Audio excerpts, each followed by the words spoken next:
Now we are on to General Training Reading and Writing Test B of Ielts 8 Student Book. This is section 1. We'll be seeing question 1 to 8, answering question 1 to 8, and the topic is consumer advice on buying shoes. So these are the questions, and I would strongly recommend you to first read these questions so that whenever you are reading the context and in between reading, you may easily find or try to extract that whether that content is true, false, or not given. So kindly read this first. If you return unwanted shoes straight away with a receipt, the shop will probably give a refund. You are advised to accept a credit note if you are offered one. The factory is responsible for replacing unwanted shoes, and you can ask any shoe shop to send shoes to the footwear testing center. And shops prefer to give a credit note rather than change shoes, and the customer contributes to the cost of having faulty shoes tested. And the procedure for making a legal claim is easier in Scotland. Legal advice and forms can be bought from certain shops. Okay, let's go ahead. If you have a problem with shoes you have recently bought, following this 4 steps plan. Step 1. Go back to the shop with the proof of purchase.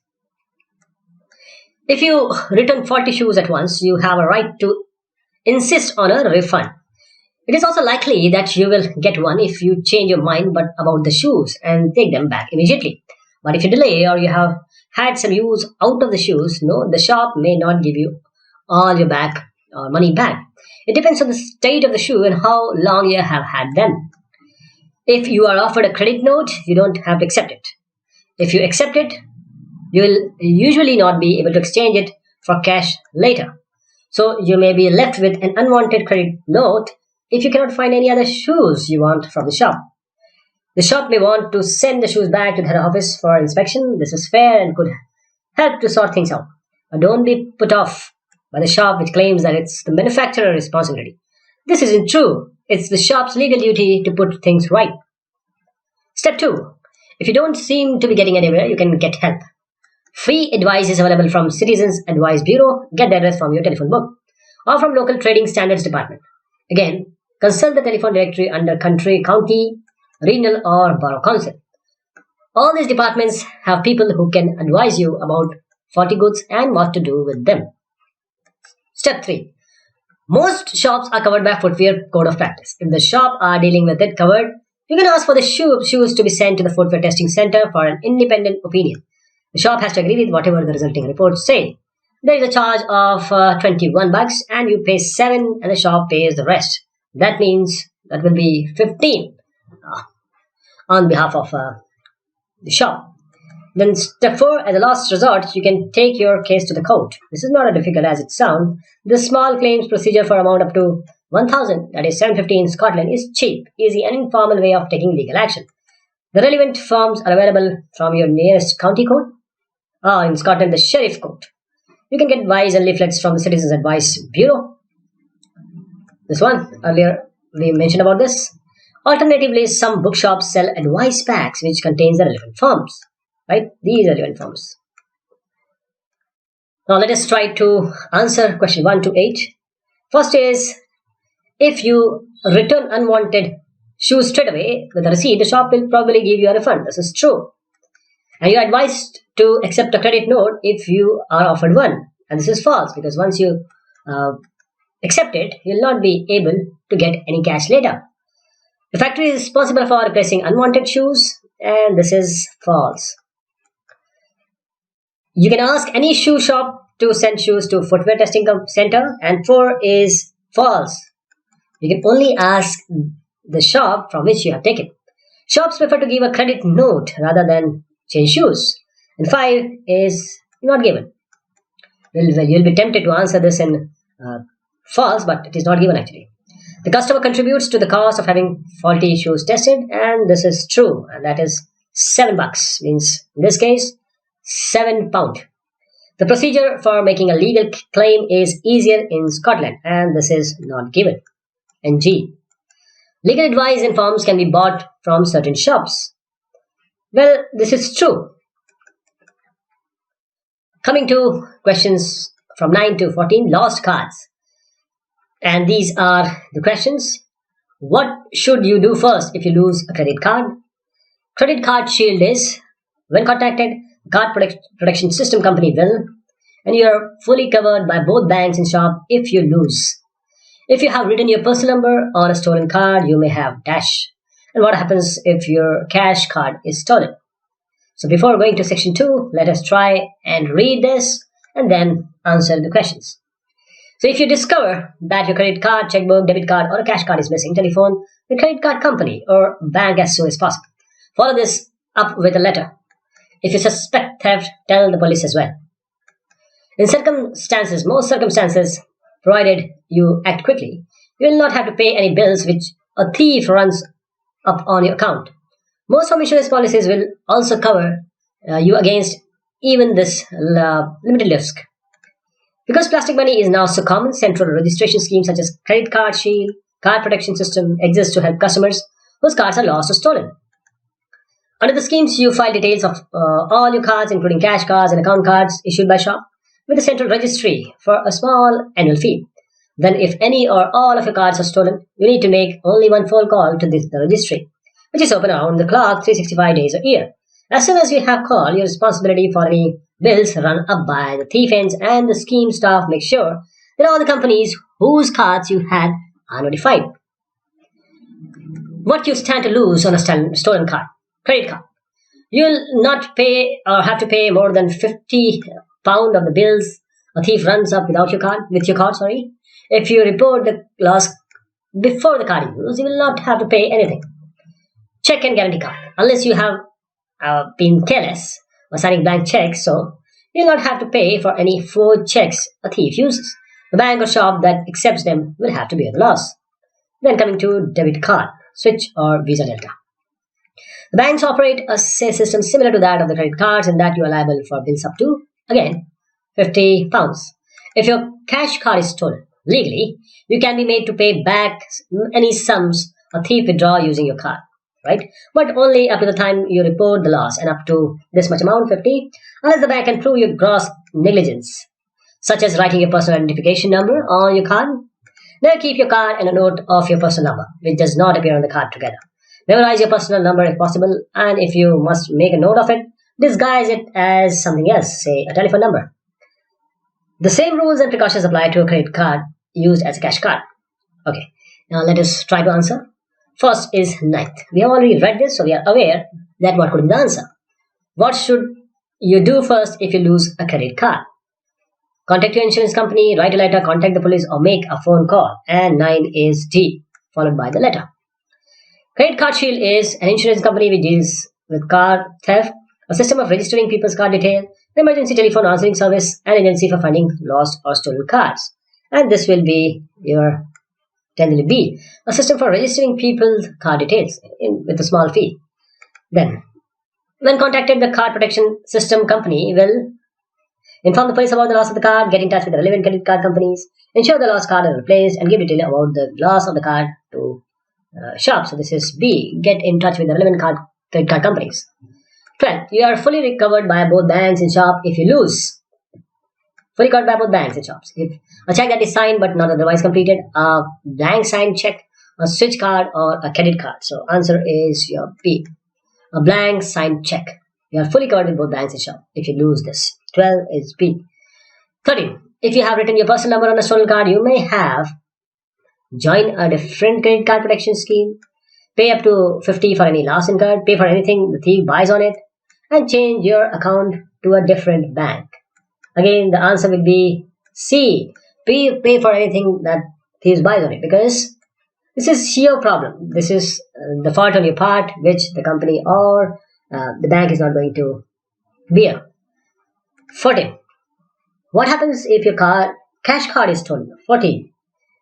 You arrange for a card to be returned. The bank stops you withdrawing money. You may have to pay up to this for any stolen money. So this is 14. Your answer is 14. Coming to section 2 from 15 to 27, recycling at work. Handy hints to employer. Okay. First, let us see what are the questions before we begin this next section. So, what does the writer think should be carried out in a company before it starts recycling? What machines can help to cut the stationery budget? What can be displayed in the workplace to publicize the recycling scheme? What can be distributed to motivate staff to recycle more? What can unwanted paper be used for in the office?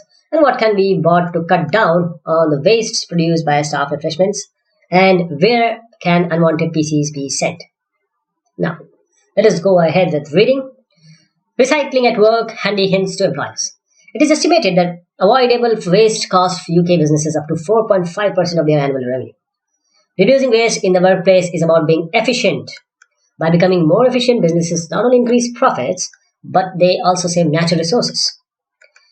On the island of Jersey, for example, the amount of waste produced each year has doubled since 1980. In 2004, it topped 100,000 tons, and 60% is generated by local businesses. A lot of waste for a small island. Setting up a company scheme. First is waste audit. Before starting a recycling scheme, perform an audit. This will make you aware of how much waste you are producing in the company. Then, company policy. Consider switching your office waste contractor to one that provides a recycling service. Buy recycled paper. Although this is sometimes more expensive, costs can be reduced by lowering consumption as using duplex printers. Then get everyone involved. Raise awareness internally with the company, perhaps by putting up educational posters. Allocate a person to be the point of contact for anyone with queries. There are also a couple of ways to increase motivation. Hold internal competitions between different departments. For example, see which can reduce their waste the most within a specific time period. Send out regular newsletters reporting on all waste improvements. Staff will then see the impact their actions are having. Then, what to recycle and how? Paper. According to a recent survey, 65% of waste produced is paper waste. Waste paper will be inevitably be produced in the workspace, but it is not necessary to discard. It can serve as a variety of purposes before it is recycled, such as writing notes. Envelopes too can be reused for internal mail. Right? Then, plastic cups. Rather than supplying disposable plastic cups in your workplace, get ceramic mugs that can be reused. Not only do they make your tea taste better, but they can reduce your office waste up to 1%. Electrical equipment. Rather than giving up on any old electrical equipment and just throwing it away, why not try upgrading it? This reduces waste, as well as avoiding the need to manufacture a new machine or process which create a large amount of waste. You could also consider donating your old computers to charities when it comes to replacing them. So let us start. No more than 2 words. These words should be grammatically correct and should be written in the way grammar should be. So first is, what does the writer think should be carried out in a company before it starts recycling? First is audit, that is a waste audit. What machines can help you cut stationery budget? And these are duplex printers. 16 is duplex printers. 17. What can be displayed in the workplace to publicize the recycling scheme? And these are educational posters. So educational posters will be the answer. Then what can be distributed to motivate staff to recycle more? And these are newsletters. If you can find it out, I tried to highlight that, send out regular newsletters reporting on all waste improvement. Staff will then see the impact their actions are having. Then, what can unwanted paper be used for the office? This can be used for internal notes, writing notes, or and if they are envelopes, they can also be used. So this will be the answer will be writing notes. What can be bought to cut down the waste produced by staff refreshment, like tea? For that, you can have ceramic jugs or mugs. So ceramic mugs will be the answer. 21. What can be bought to cut down on the waste produced by staff refreshments? Oh, what can unwanted PCs be sent? They can be sent to charities. Okay. Now coming to 22 and 27 till 27, how to answer any interview questions. And the questions are, before we go ahead, let me read the questions, because it is always important to read questions, because this will give you an idea that what exactly you have to see in the text or the content you are going to read. First is, the writer wants candidates not to imitate the way dash ignore questions in interviews. Interviewees can recommend to follow a certain dash to allow them to communicate their main points. Senior executive advise candidates to request information from dash before an interview. A candidate can also learn about a business by studying its dash. The head of an interview training firm advises people to avoid telling dash. And in his job interview, one executive explained how he had dashed considerably from a previous failure. Okay, let's go ahead now. How to answer any interview questions. To start, take a tip from consultants who coach executives on how to handle media interviews. They say you can deliver the message you want to an employer, regardless of the question you asked. Unlike some politicians who take no notice of the press questions and immediately introduce a different topic in response, job candidates must answer employers' queries, says John Bedford of the interview training from Genesis.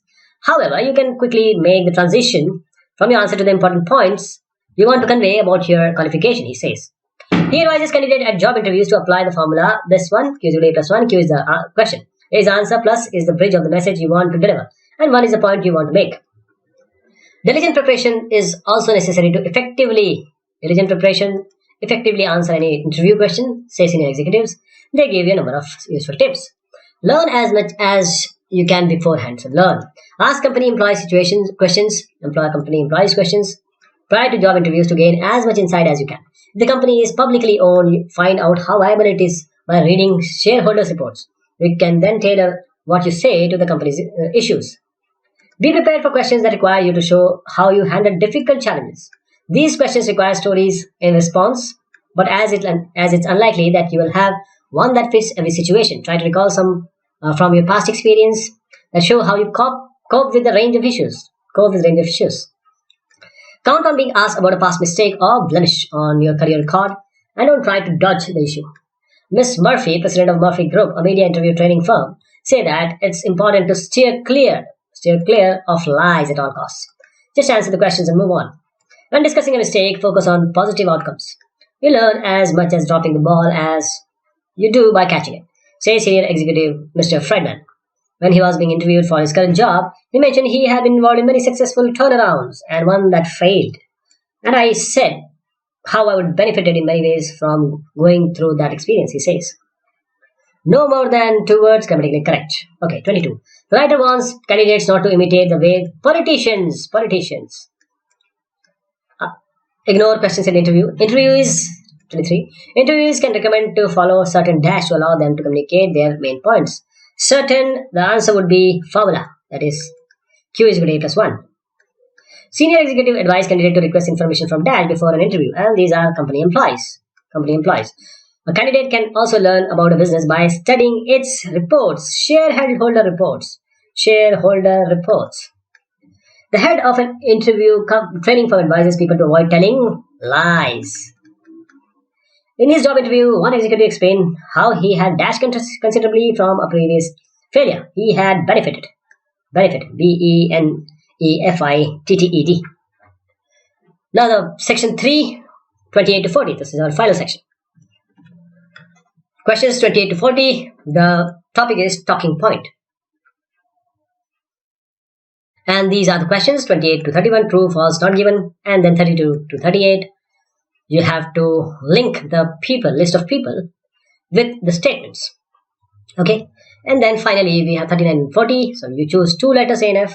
Which 2 people stop speaking one language as a child, and which 2 people think that their children's language may develop as they get older. Okay, so learning a school language fuels children's intelligence and makes their job prospects brighter. So learning a second language fuels children's intelligence and make their job prospects brighter. But the fact is, in New Zealand, as in many other English-speaking countries, speakers of 2 or more languages are in the minority. 84% of the New Zealanders are monolingual, speakers of only one language. This leaves a small number who claim to speak 2 or more languages, a small percentage of whom were born in New Zealand. No matter how proud people are of their cultural roots, to speak anything other than English is a marker of difference here. That's why 8-year-old Tiffany Dowark no longer wishes to speak her mother tongue. German and 8-year-old Annie Powell is embarrassed when people comment on the fact that she is able to speak Maori. As Joanne Powell, Annie's mother, pointed out, in Europe it's not unusual for kids to be bilingual, but if you speak another language to your children in New Zealand, there are some people who think that you are not helping them to become a member of the society. But in fact, the general agreement among experts is that learning a second language is good for children. Experts believe that bilinguals, people who speak 2 languages, have a clear learning advantage over their monolingual schoolmates. This depends on how much each language they can speak, not on which language is used. So it doesn't matter whether they are learning Maori or German or Chinese or any other languages. Kathy Elder, a professor of language teaching and learning at Auckland University, say, a lot of studies have shown that children who speak more than one language sometimes learn one language more slowly.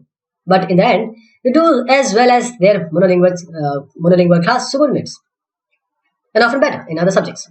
The view is that there is an improvement in general intelligence from the effort of learning another language. Dr. Bridget Halford, a professor of linguistics at Freiburg University in Germany, agrees. Bilingual tend to use language better as a whole, she says. They also display greater creativity and problem-solving ability, and they learn further languages more easily.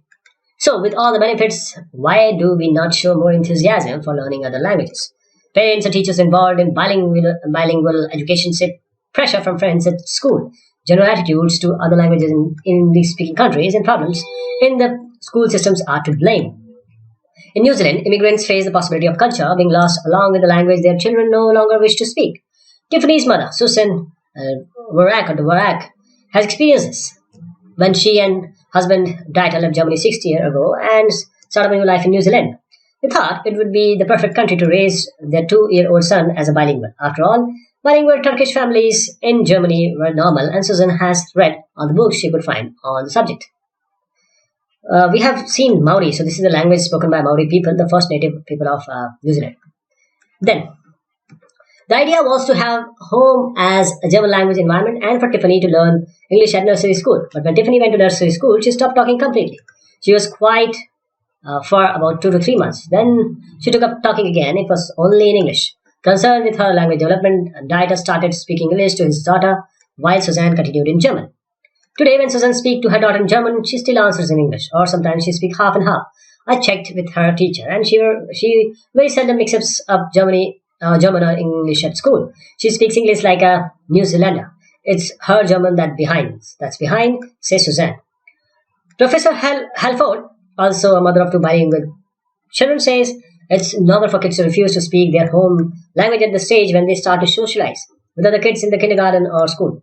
But she says this depends on a lot on the attitudes of the societies in question.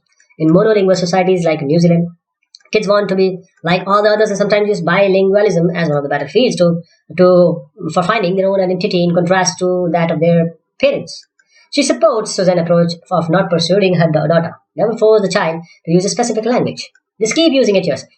The child will accept that. There is often a time when children or teenagers will need to establish their own identity as different from their schoolmates, and they may use their other languages to do so.